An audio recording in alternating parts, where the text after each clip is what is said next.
Hello, people. We are back. A2TP podcast, episode 232, and we are back for another episode of us. The It's your Glasses boy. Twins. It's your boy, International Walk with. It's your girl Tasha, co-hostess with the mostest. I was just ready to say with the beautiful co-host. Thank you. And we are back for another episode of us. We hope you guys enjoyed the last episode, and we're back for a new, fresh episode, giving you more of us. So, we hope you guys are great out there. We great. Let's get right to it. How are you? Mentally I'm a 10. Nothing is wrong, nothing is bothering me. I feel good. My baby's good, my family's good. All is well. I have no complaints. Got a couple days off work, just a short work week, so that is a blessing. I'm all good. Financially, an 8. Extremely grateful to God for all of his blessings and, overflow in our bucket so that we can bless others. I'm going to do some, I don't really like to talk about that because I'll do that for accolades. Work is a 10. Work is good. It's been really busy, but good things. Still happy to have some time off because, you need a break sometimes. It's a 4-day weekend, huh? Yeah, making you need to talk to your job. I thought about this. You need Martin Luther King and Juneteenth. Like, you are the black representation at your company, and they need to put some respect on your name.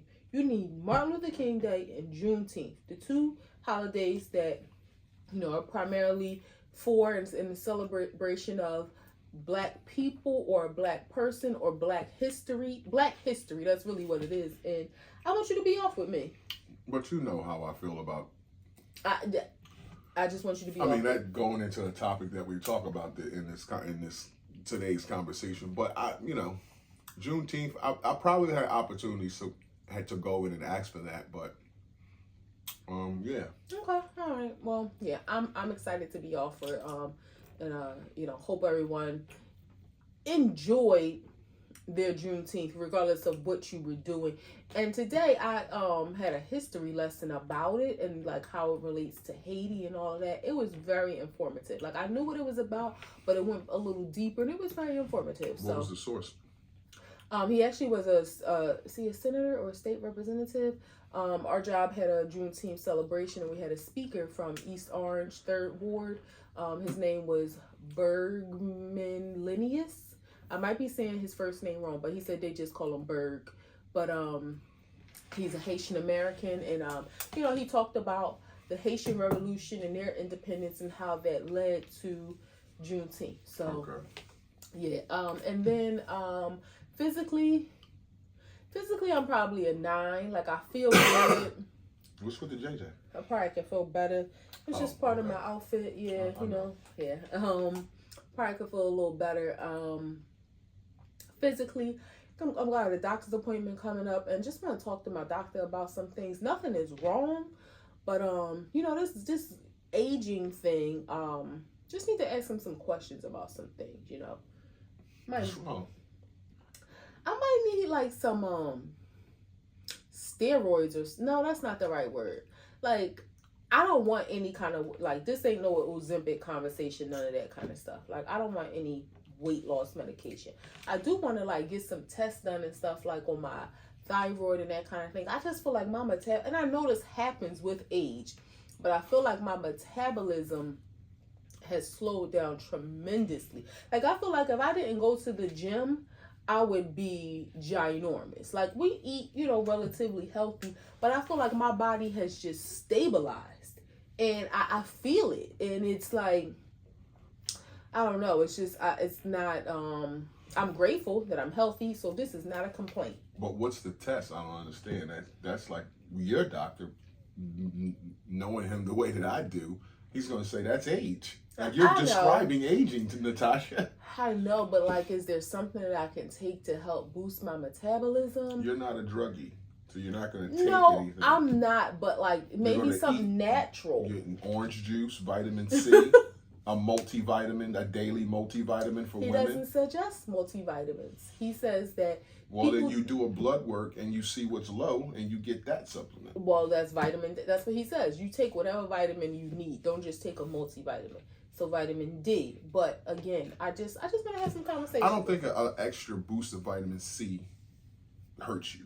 So I don't think it hurts, but it just made even if you're okay on vitamin C, I still think you could take a vitamin C supplement, a supplement, and it not be, hey, just hold back on the vitamin C. You got too much in you. He didn't give a warning against it. He just said it wasn't necessary. Like some people be like, "Oh, you got to take a daily multivitamin." No, I'm on board with the whole when it's like 50 things in it, and you might not need all 50. But the thing to give you the boost is vitamin C. That's what gives you energy. Or well, vitamin C helps with your immune system too. What's in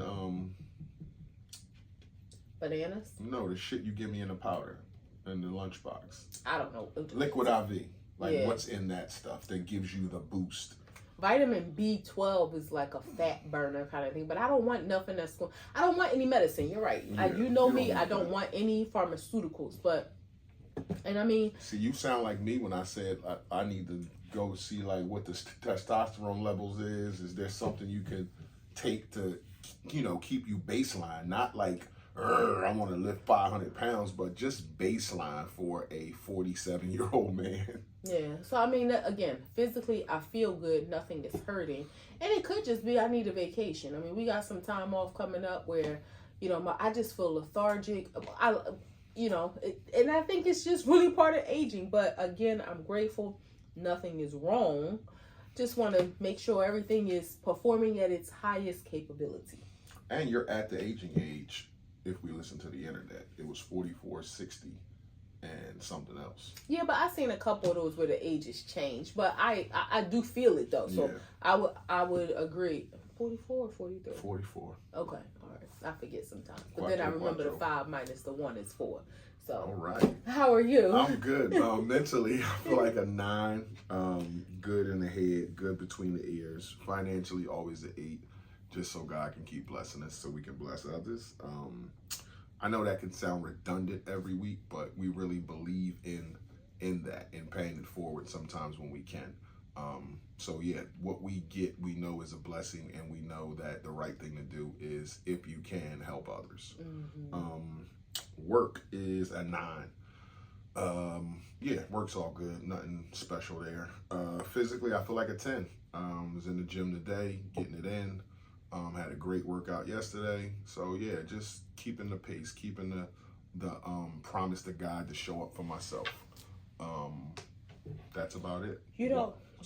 Go ahead, I'm sorry. What's your wows and woes, ups and downs, stops and goes? Really quickly, I wanted to mention something. Well, I don't have to look it up because I don't remember if it was in today's Bible study or yesterday, but something you mentioned, and this is not just about finances. And during my Bible study, it said, God does not give us anything that's just for us. So everything, God does not give us, I'm talking low? Yeah. No, God does not give us anything that's just for us. So anything that he gives us is for us to share with others, whether it's grace and mercy, for us to bestow grace and mercy to others, whether it's joy, for us to share that joy for others. If he gives us patience, for us, you know what I mean? So it's what you said is, when they say praise God, from whom all blessings flow, or God overflow, fill my cup, let my cup overflow. That overflow is supposed to spill onto others. So pour into other people. Yeah, so that was just something I read.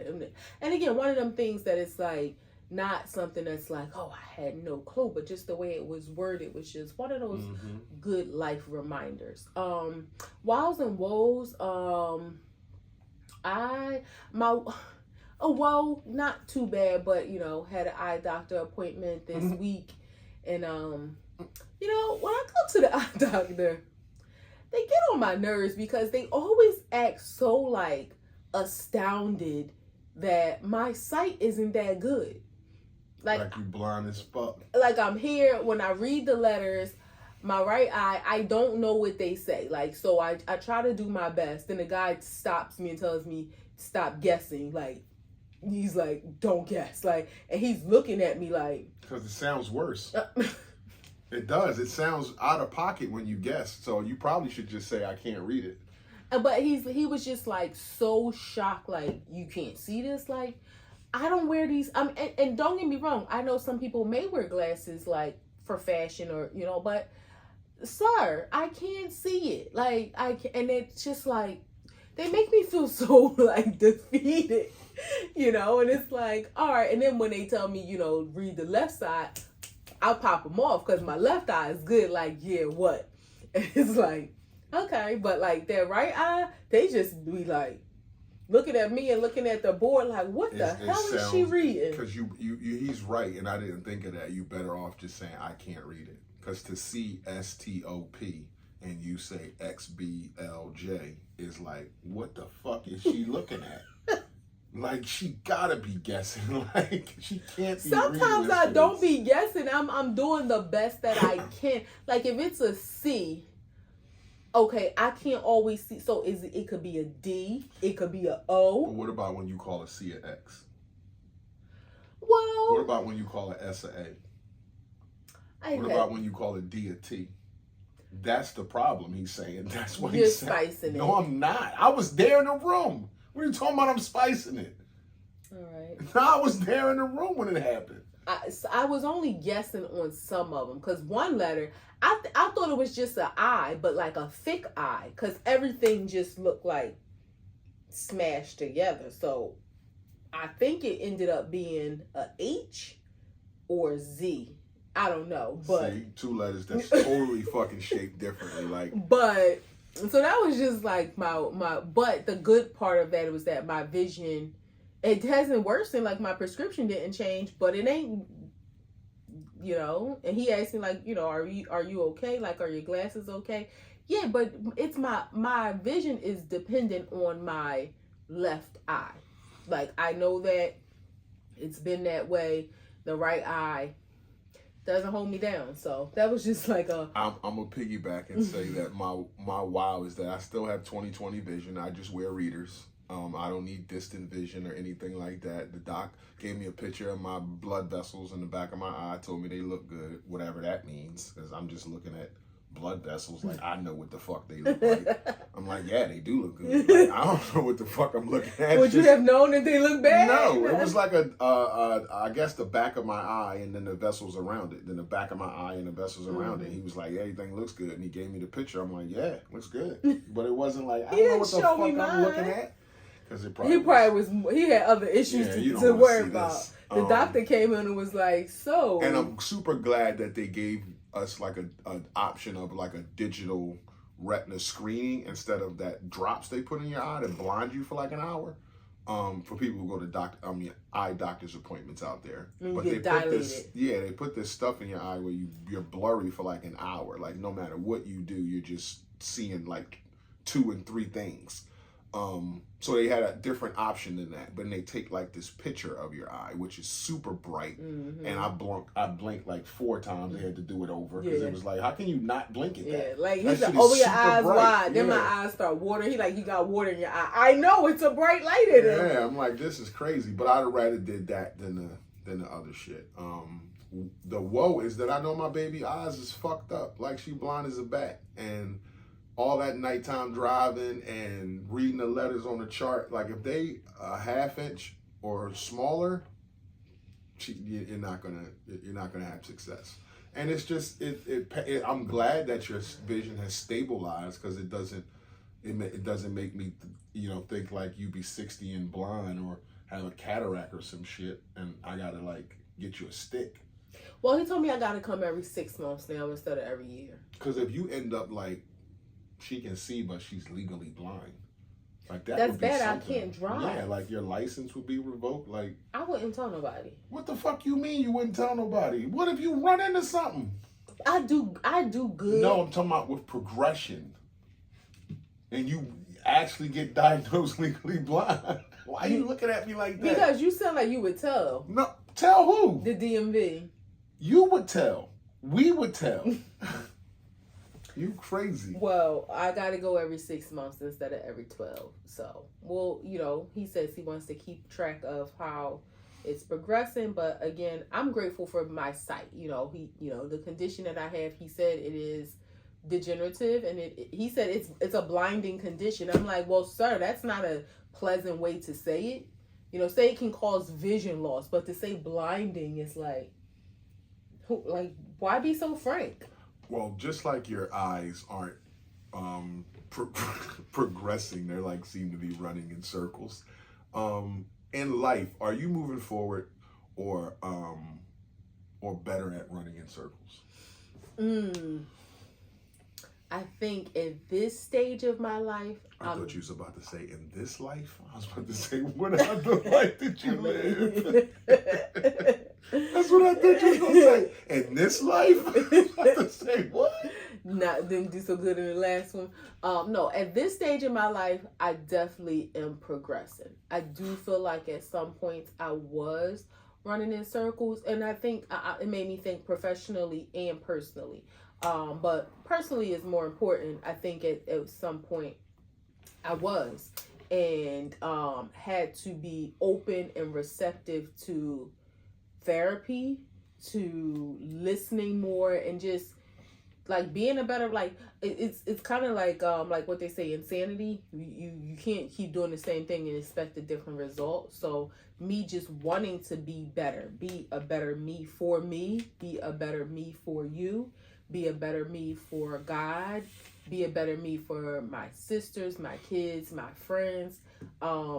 It's an intentional choice, and I feel good. It feels good to know that, or feel like you are progressing. So at this stage of my life, I definitely am. Now, I do think, at some points, if you kind of have I don't want to say a lull, but like you might plateau in life, if you do run in circles for a moment, I don't think that's a bad thing.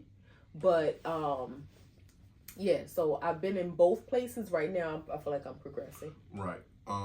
That's cool. That's dope. I feel the same way. In my personal life, I feel like through therapy, I'm always looking to progress and find more of myself. I obviously through discovering my new self, through getting my freedom and stuff a few years ago, I'm still discovering new parts of myself. Mm-hmm. So in my personal life, yeah, it's a progression. And as far as being a husband, I take that super, super seriously. So I'm always conscious on a daily basis of how I speak to you, how I talk to you, how I receive you, how much I listen to you, and also how much you grow. Like, I want to give you some props. Like, I've seen you, you're not the same wife you was a year ago. Mm. So I've seen some growth in you just in that short span. Like, you listen a little bit more. I mean, obviously we all can do better, but you listen a little bit more from a year ago. We talk through a lot more shit than we did a year ago. So that's growth on your side. In my professional life, I felt like for a minute I was running in circles because I was doing the same thing every day. Mm-hmm. And like just making money. And I'm basing like, okay, my forward progression on how much money I make. And yeah, I make great money, but I'm doing the same thing every day. And that was driving me crazy a little bit. So now that I'm not doing the same thing every day, also having this newfound freedom, my name and all that stuff, it's a lot more things that I can apply for and bring to the table as far as within my company. So that's an option moving forward, whether I want to do different things. And my job from day to day has changed up dramatically to where I'm not coming in every day and putting on tools and getting on ladders and getting on scaffolds and working. I kind of have more of a day where I can pick the things that I want to do, the things that interest me. So after the rough work is done, I want to put some cabinets in, I'll do that. I want to do a little ceiling here, I'll do that. I want to do some finished carpentry, I can do that. And I don't have to do the nuts and bolts of the framing and the drywall and coming home fucking ashy, dirty every day. Or you could just do the administrative stuff. Yeah, like that's an option moving forward too. I don't think that I would be that great at that. And then there's also some effort to put into that. I wouldn't want to go into that without taking Excel classes and things like that first at home to get a better understanding of the computer and how it works and spreadsheets and all that kind of shit, and not just be learning that stuff on the job. On the job, yeah. Like it I would slows want to, down your, I would want to have, because I don't want the productivity. curve. Yeah, and I want to hit the ground running if I do something like that. So I would, 6 months before that decision was made, I would be doing Excel classes 2 hours a night just to get some understanding of a computer. And I know how a computer works, but not like she do. So that's what I mean. I want some in-depth understanding of it. So that's how I feel about that. You know what?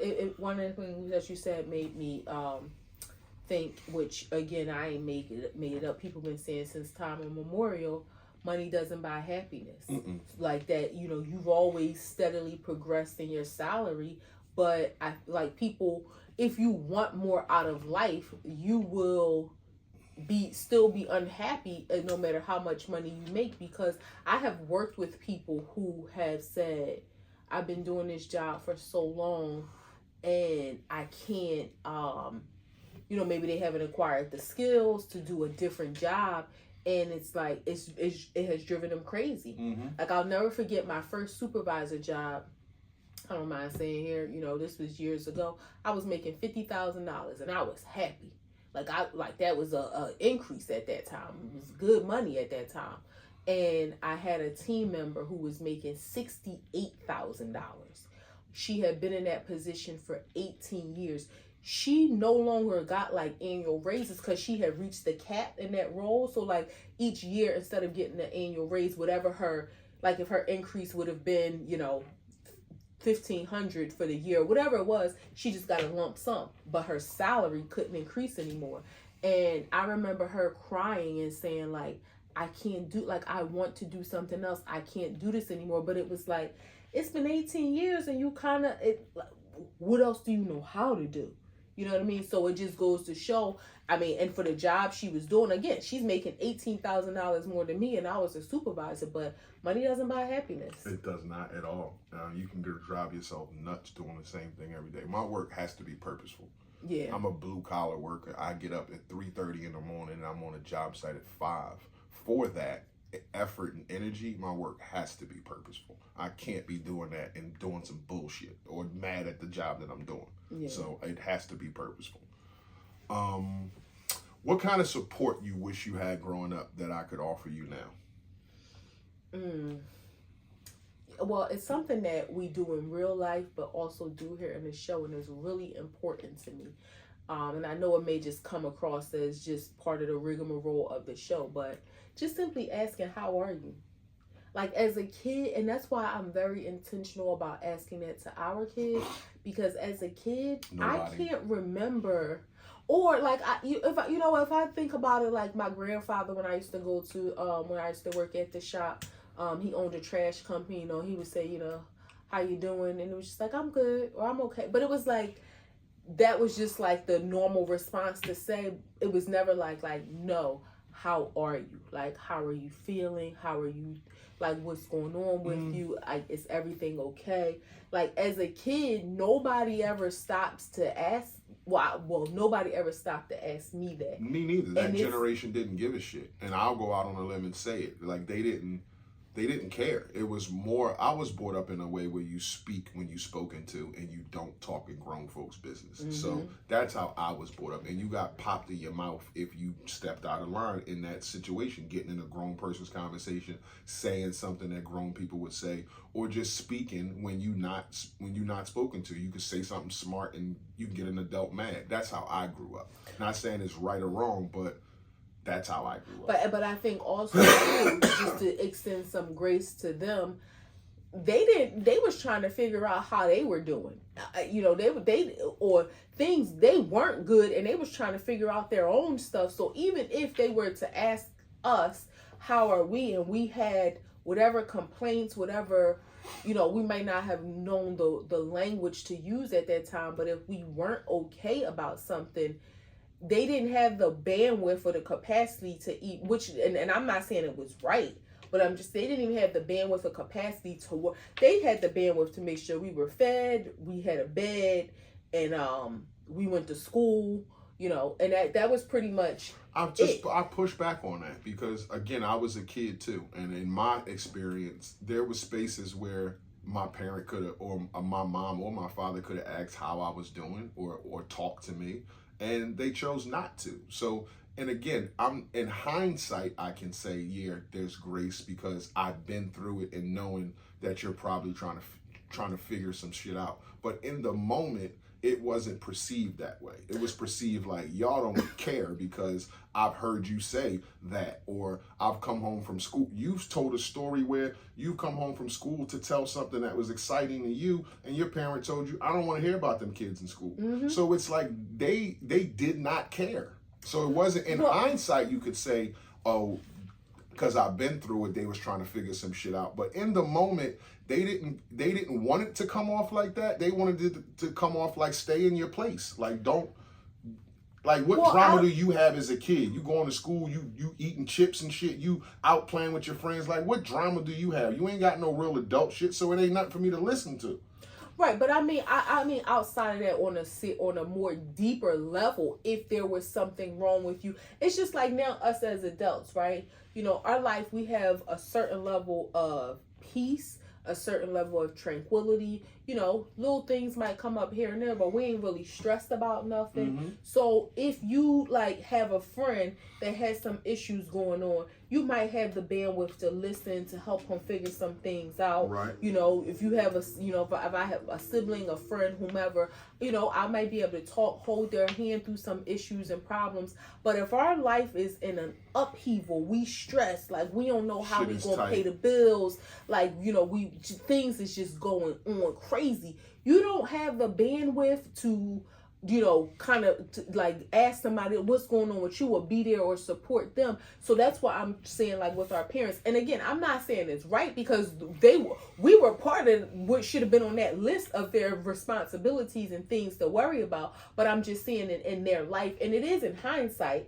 And I won't necessarily even say in hindsight, because as a kid, you didn't even think like, or I didn't think like, damn, nobody ever asked me what I'm thinking, or nobody ever asked me how I feel, because it just never happened. So it's like, you know, hindsight is 20/20. As an adult, when you realize how important that is, you think back like, why nobody never check on a kid? Like, why nobody don't think that kids have feelings? Like, they're humans too. And I think, again, we've talked about this in certain other aspects. That's one of the good things from social media, when you see people doing those things, and it's like, damn, they asking kids about their feelings? Like, people do that? Because a lot of people grew up with that mindset of that generation just didn't care. And again, I understand what you're saying. Looking back on it, it's like, yeah, they were at a certain age and trying to figure shit out. And the way you just put it out there, if bills is tight, food, and you got no job, you don't what, like, there's a lot of shit going on. So you stressing about a lot. But there also was times where myself like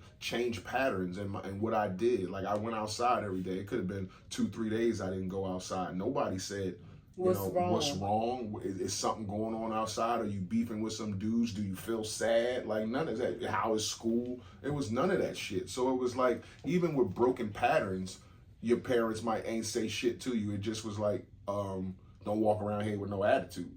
Like that. That's the kind of shit I grew up in.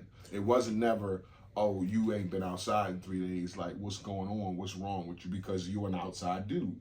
So nah, I just push back on a little bit of that, because they could have said, hey, there's nothing to say. I mean, what's a 10-minute conversation if you stressed about 100 things? What's a 10-minute conversation with your kid?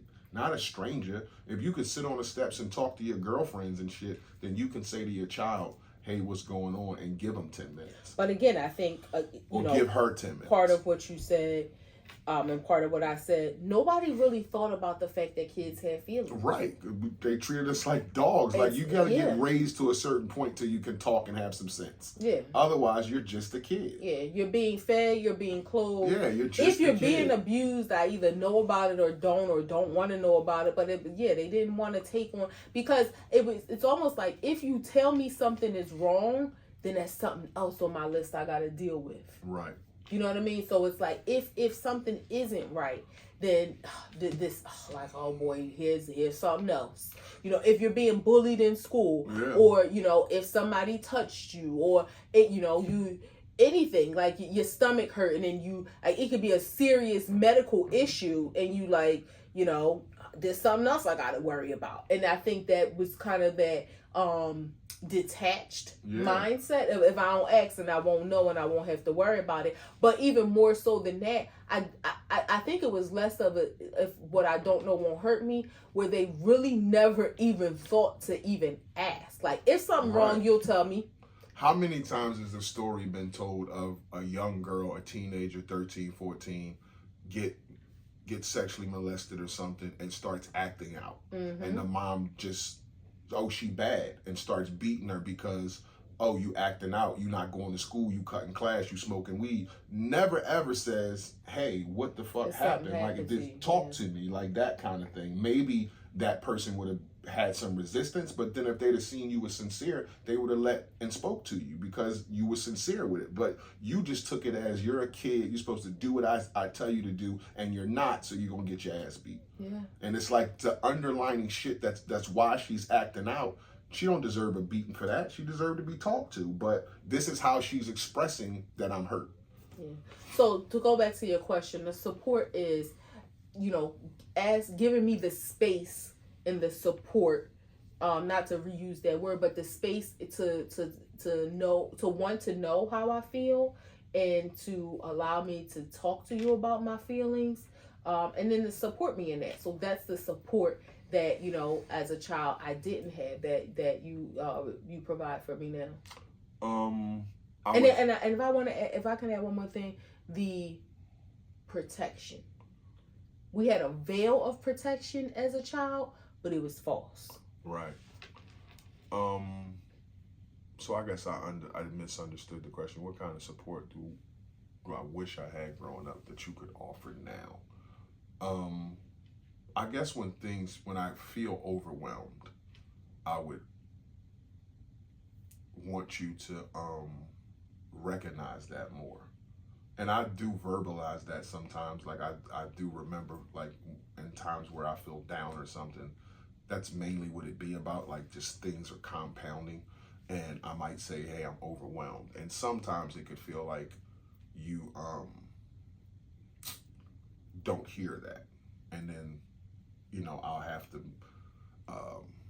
do something or change my attitude in a way where you do recognize that, and then you course correct.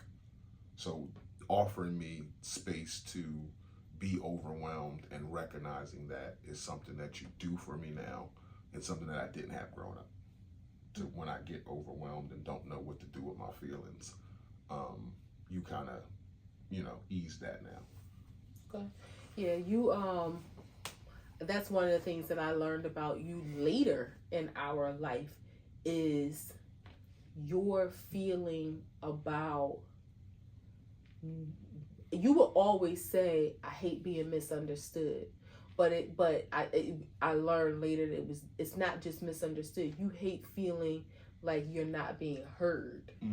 Because like, misunderstanding you could be, I hear you, I just don't understand you. But for you, it was deeper on, like, you want to be heard, you want to be listened to, you want to not be disregarded, dismissed. Yeah, you want the attention, when, and not like I was attention. just thinking that too, attention, but I didn't want to say like, not I'm like seeking, attention seeking, right? Not attention to you, but you want, if somebody, it's just like if somebody's talking to you, you want them to listen to you and not be in their phone and doing something else. Like, you want to have someone's attention when it's needed.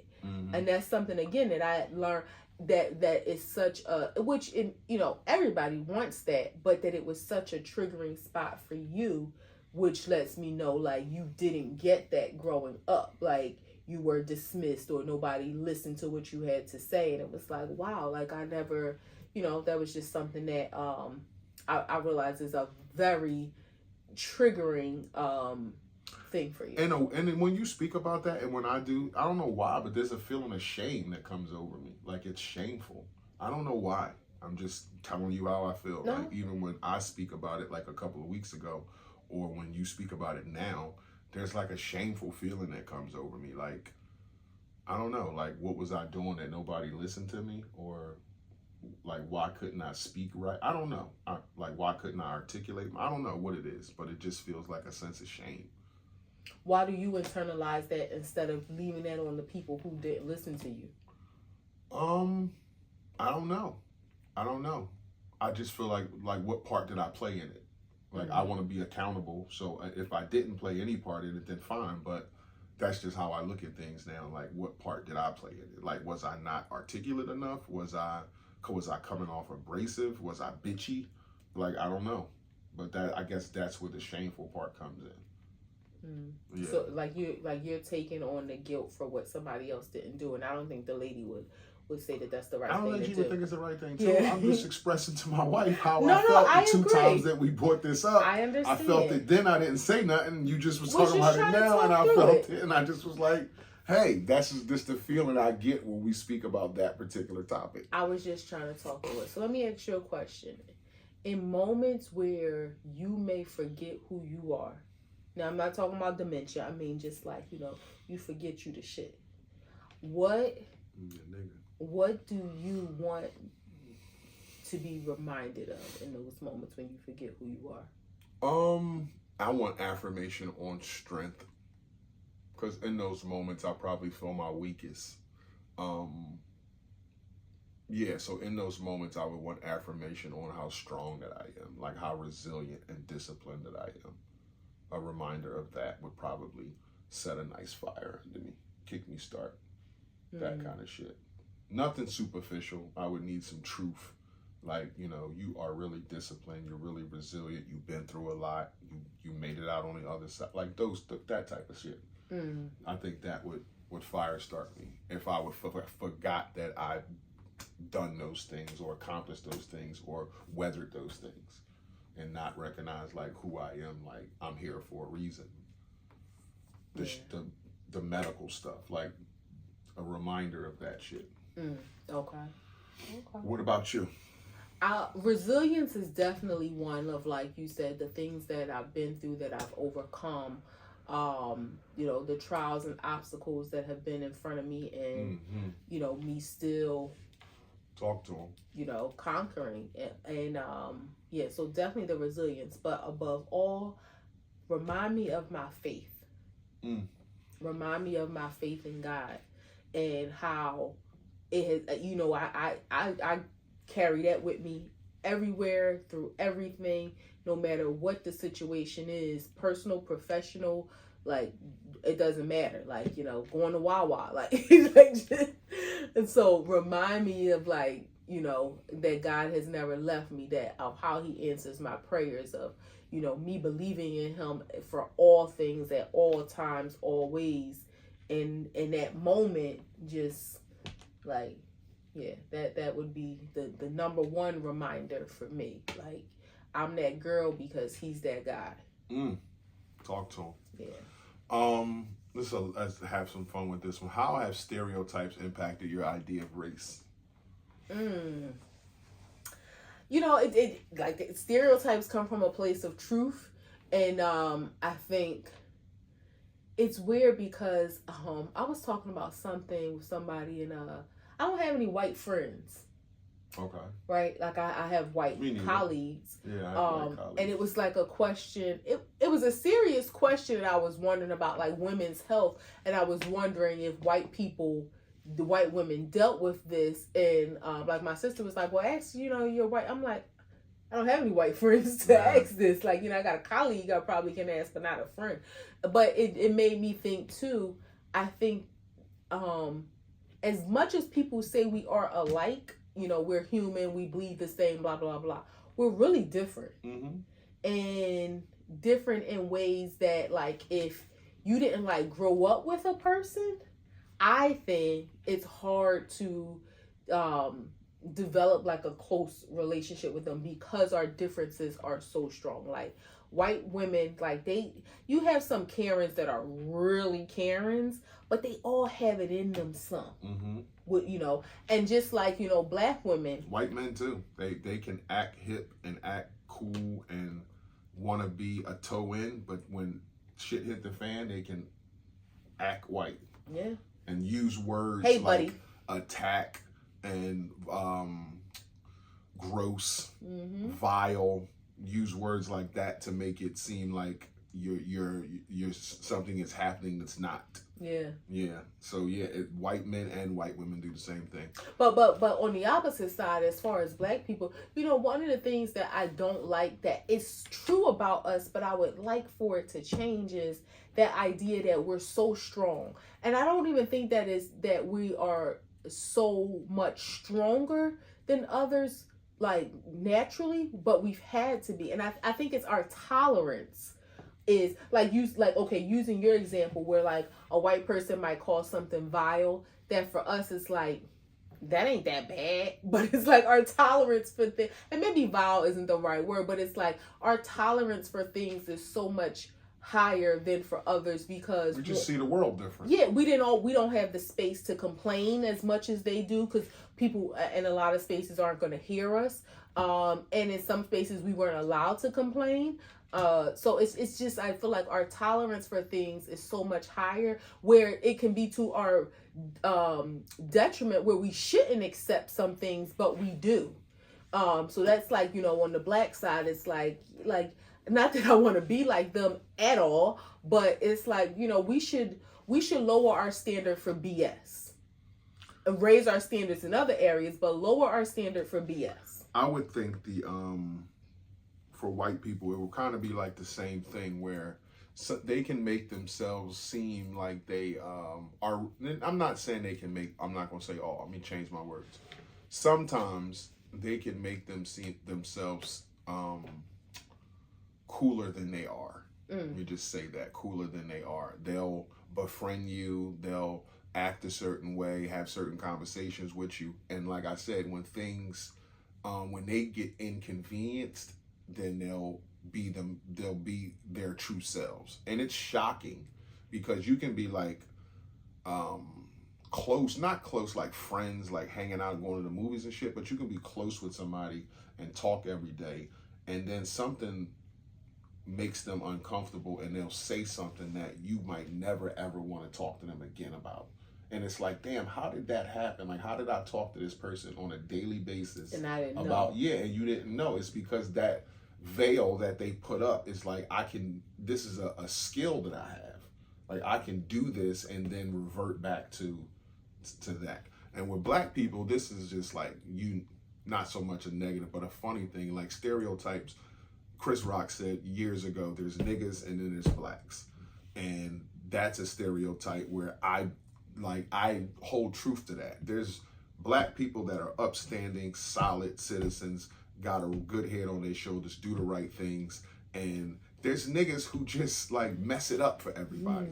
And it's a shame, but it is. And I don't care who disagrees or agrees, but in my black experience, like I said, there's black people I can point to that say they're doing the best that they can, and they're trying to progress, and they're not out here doing dumb shit and breaking the law and cutting corners and all this kind of shit. And then there's niggas who just shoot shit up and mess things up, or there's a clip of Wallow the other day that was talking to a group of people that had some important people in a room, and just people just talking, not even listening to the people on stage. And that had to be addressed. And it's like, if that was in a room full of people who was dead set on getting this information and applying it, it wouldn't have been necessary. But it's a bunch of people in there that just want to be in there for the look of it, not really serious about it.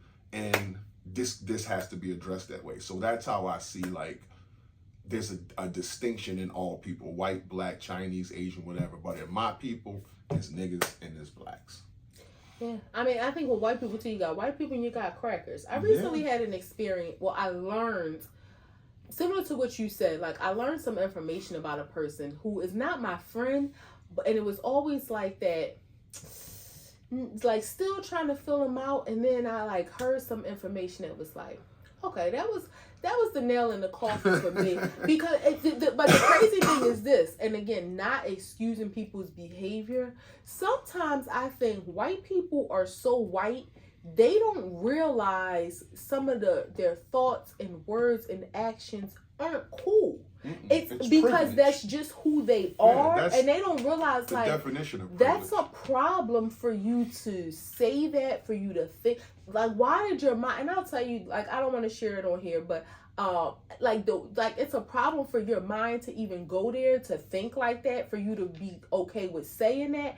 And for me, it's a reminder of like, you are exactly who I thought you were. And I try to like give you grace, or maybe think like, it's not that bad. But you know what? You know who I think are the best white people? The white people that don't, like you said, try to be cool, that don't try to be cool, No, that don't try to fake it. Like they don't know anything about your culture. They're not trying to fake it. They may ask questions for understanding, but they're not trying to fake cool, fake hip. They're not trying to like calling you brother. They're not trying to shake weird handshakes with you. They're not trying to talk act about like shit you that they have don't know some about. similarities in your life. Like they are who they are. You are who you're. That because then they're coming with their authentic self, and they're not trying to put on a facade. I had and this is the last thing. I'll close with this.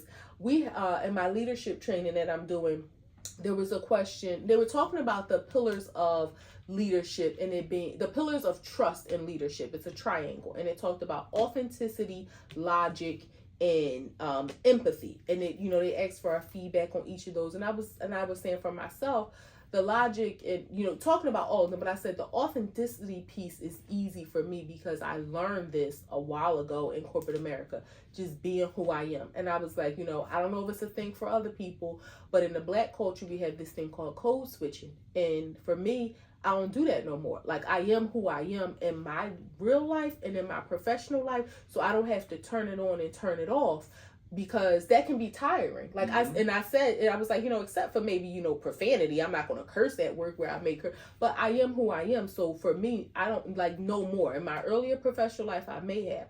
And so the leader of the training class, she reached out to me separately. She was like, hey, I like the way you articulated that. I had this article about code switching for people who may not, and she's a white lady. She's like, for people who, may not understand what it is, do you think like maybe I should share it? I said, yeah, because it doesn't apply to all people, and they may not, a white person may not get it because they're able to walk into rooms and just be themselves. But their code switching goes the other way when they try to like sister girl you. And don't do that. Don't do that, because I'm not about to, hey, Becky, you, like, I am who I am, be who you are. That's and the just, thing. It feels disingenuous. And that's just not be a your good authentic feeling. Self. To be amongst a human being that's being disingenuous to you. Yeah, right. Like, that's not a good feeling. I don't want to be in your presence when you're being like that, because I'm just looking at you. Because now I'm on guard because I don't know what to expect. Yeah, it's like you're a character to me. Like, this isn't who you are when you with your friends. Yeah, exactly. So be that person, and we can vibe like that. But if you want to do this whole veil, again, as a callback, so we call it a business a callback, but this whole veil of sister shit, brother shit, then nah, we ain't doing that. I don't like it. 3 grams.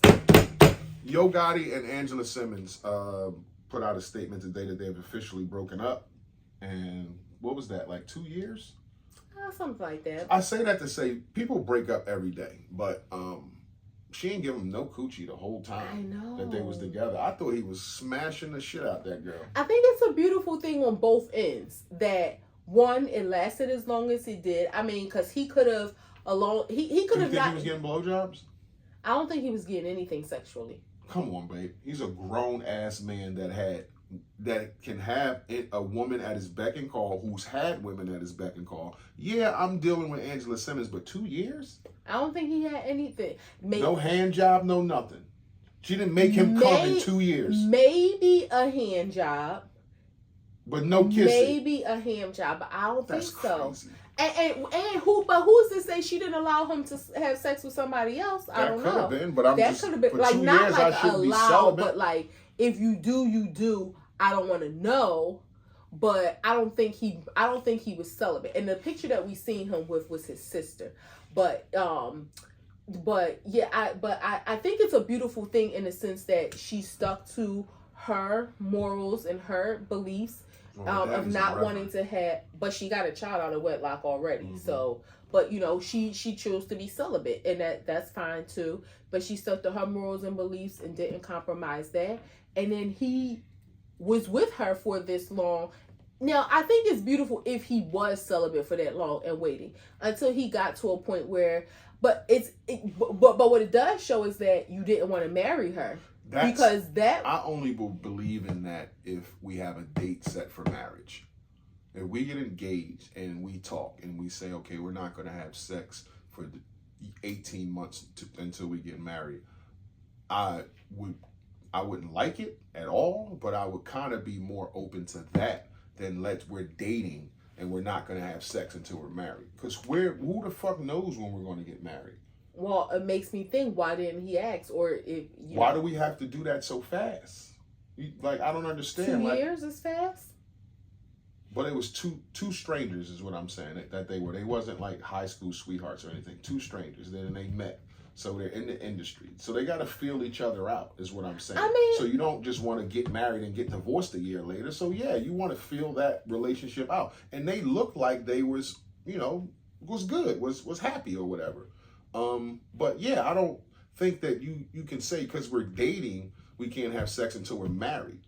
Because there's a dating stage, there's a me proposing to you stage, there's a engagement stage, like a lot leading up to marriage. It's a long time. That's how God intended it. No sex before marriage. God, I knew you was gonna say. I'm just saying. I hear what you're saying, but it's like that's the way it's supposed to be. All right. I mean, that wasn't our life. I know. We know I'm just that, saying the way it's supposed to be, but that's the way it's not. I know it's the way it's supposed to be. Tell me some new information. But I also don't think 2 years. How long do you think it takes for you to want to know that you want to marry somebody? You think 2 years is too short of a time? No. I mean, no. Granted, if it takes 5 years, I'm not saying that's too long. But I don't think 2 years is too short. You don't want to marry somebody and then the sex is trash, and I don't mean that in an ignorant way, but the chemistry isn't right. Like, you have to feel a person out. You can't just marry somebody. I think let me land. You can't, not sexually. You never had sex. But y'all might have done everything but if the kissing and the humping and grinding and why all are we that, doing that when I'm going to bleed with blue balls? You're not going to suck it. You're not going. Man, you crazy. Ain't doing that. I'm probably spent $5 million on you in 2 years and I can't have no coochie. She's not a prostitute. I didn't say she was. I'm just saying. So what if it was blowjobs? Is that okay? Yeah, that's okay. I mean, you give me some relief. I'm not gonna go out and cheat. But if you want me to just sit here idle for 2 whole years and we're dating, I mean, I respect it. Crazy. I can't imagine it, but I think it's beautiful that it lasted that long without sex. I mean. Okay. Hopefully but you know what though? Who knows? If they really love each other, they may find their way back to each other. Look at Ashanti and Nelly. Yeah. Not saying it was a celibacy situation. The first time, but so second grade. That's why they wanted each other the second time, because they fucked the first time and knew, hey, I shouldn't have let that go. On both sides. So that's why they're madly in love with another baby. Touche. Graham too. Tyler Perry. A lot of people think he's taking up the ass. I don't think that's a surprise. I think his baby mom that he had was a beard. I think everybody assumed when people found out he had a kid, it was like, by who? Like I don't think anybody ever thought that Tyler was the biggest beard to cover up as a kid. Like you go all the way through and have a kid just to show that I ain't gay or I don't like men. And the thing is, I think as a gay man, there are gay men that want to be fathers. You could have done that without having this appearingly, I don't want to say apparently, but appearingly fake relationship. I mean, you know who it reminds me of? Farnsworth Bentley being married. Like, what? To a woman? But he is. I do the umbrella dude, but I don't. Yeah. I never really heard him talk, so I don't know. I can't say that I thought he was gay. I just thought he was a metrosexual type dude before his time, wearing those clothes, like Andre 3000, wearing those type of clothes and getting dressed the way. He followed Diddy around holding an umbrella over his head. It's like a hype man. You're paid to do that. Flavor Flav wore a clock and said, yeah. Okay, all I'm saying is Tyler having a girlfriend was already yeah, right. So hearing these now and reading the text messages though, he was very below the line. Like I don't think he crossed the line. If this is smart. Exactly. If this is a conversation you're having with somebody who's your friend, this conversation it may have toted the line, but it didn't cross the line. It's like me. That conversation could have been a conversation. If I was a single woman, could have been a conversation between me and Toya. Me talking about how horny I am. Me asking her like if she had some traumatic issues with sex. Me asking her when are you gonna let your guard down and have guiltless sex? Because that was one of the questions. Yeah, but that shit was all implied, like with me. It's implied, but it's not stated. So you can't... Reading the context of a text, I could see how you can apply that to your conversation. Like that would be general conversation y'all could have. But that's what I'm saying. If two girlfriends can have that conversation, he could say, I thought this was my friend and we was just having conversations. I was talking. All I'm saying, I think Tyler was being slick and he knew not to cross the line. But I think based on the text messages, that it doesn't prove that he crossed the line. Yeah, it does. It may not prove with you because you're a female, but I'm a man and men don't talk like that. Men don't ask. Gay men? Gay men might talk like that. Well, see, that's the thing. You can't speak for that because gay men men might talk like that. But gay men might have conversations like females. Like if I can talk to my girlfriend like this, they may have that mindset. So yeah, you as a very masculine man. That makes the point. If you're saying that gay men talk like this, isn't that what we're saying? He's gay? But the guy is saying that it was it's not sexual Guys assault. don't text each other right off the rip. This would make, because the first text is what it is. You don't send a picture of yourself on a jet ski saying, look at that stud in this picture. That's like calling a dude saying good night. But like that's not. You can't apply your masculine mindset to his homosexual mindset. Allegedly, So it's gay homosexual talk. That's how I took it. Then that makes the point. That's what we thought it was, gay. I mean, it wasn't under the line. It was on the line of gay. No, but what I'm saying, it didn't cross the line. Like he said that harassment. Yeah. Okay. That's what I'm saying. If y'all are friends and y'all are gay men, this might be normal conversation because as women, this could be considered normal. I could be texting now. The only thing is, I don't know if that man was his employee and maybe it was like, this is my boss and him talking to me like this and they haven't established a friendship. But if y'all have established a friendship, I think it was a boss employee thing, but the guy had said in the text his rights was up in the next 30 days. So he would be off the film, I guess. I'm free, that type of thing. I mean, I don't think it comes at any surprise. Heterosexual men don't ask each other, you're going to have guilt-free sex, when you're going to have guilt-free sex. Or look at this stud in the picture. And then when you say, hey, nice jet ski, you say, no, the stud, me, nigga, look at me. No, we don't do that. Yeah. But, okay, if you had a friend, let's say you knew they were going to therapy about an issue, you wouldn't say, like, when you going, free your mind from that and just be able to go out and have some sex without that guilt when you're I don't, that's not my business when you go out and have sex. I would just say how therapy going. Okay. Yeah, I'm not. You wouldn't be specific. Probing into that kind of question, like, hey man, no, it's been a while, but when you gonna go out and just have some sex? Like, mind your fucking business. Like, don't be worried about when I'm gonna stick my mental health month, and men should be free to. You shouldn't be free to ask another man when he gonna stick his dick in something. That's just not. That's not. I don't give a fuck how much money it is. You shouldn't be free. I don't want to be asked that, and I don't want to ask no man that. Maybe it's toxic masculinity. Maybe it's the way I grew up, but I don't want to be in a world where men ask me, "Hey, when you gonna have sex?" I just don't. Okay. Last gram, Ann Burrell passed away.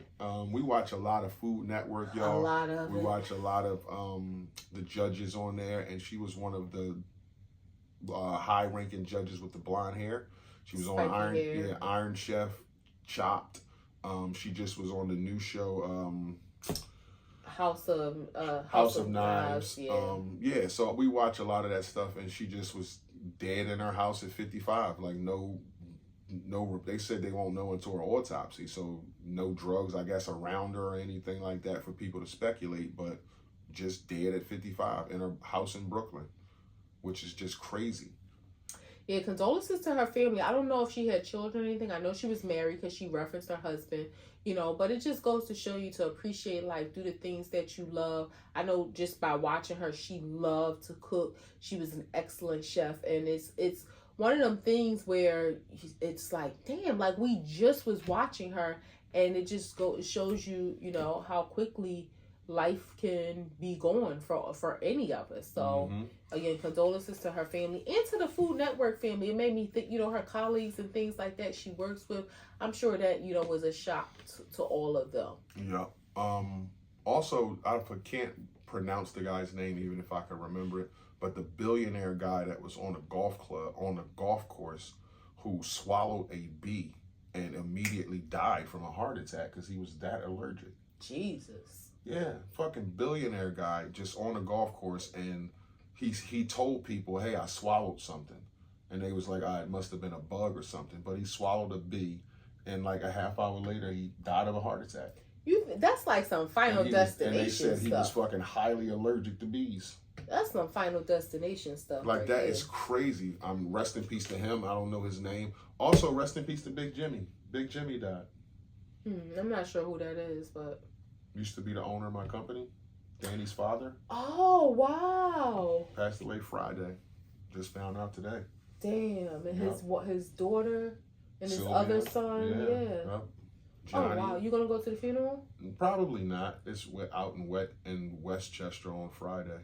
But I just, and it's not, they had a separation in the company or whatever.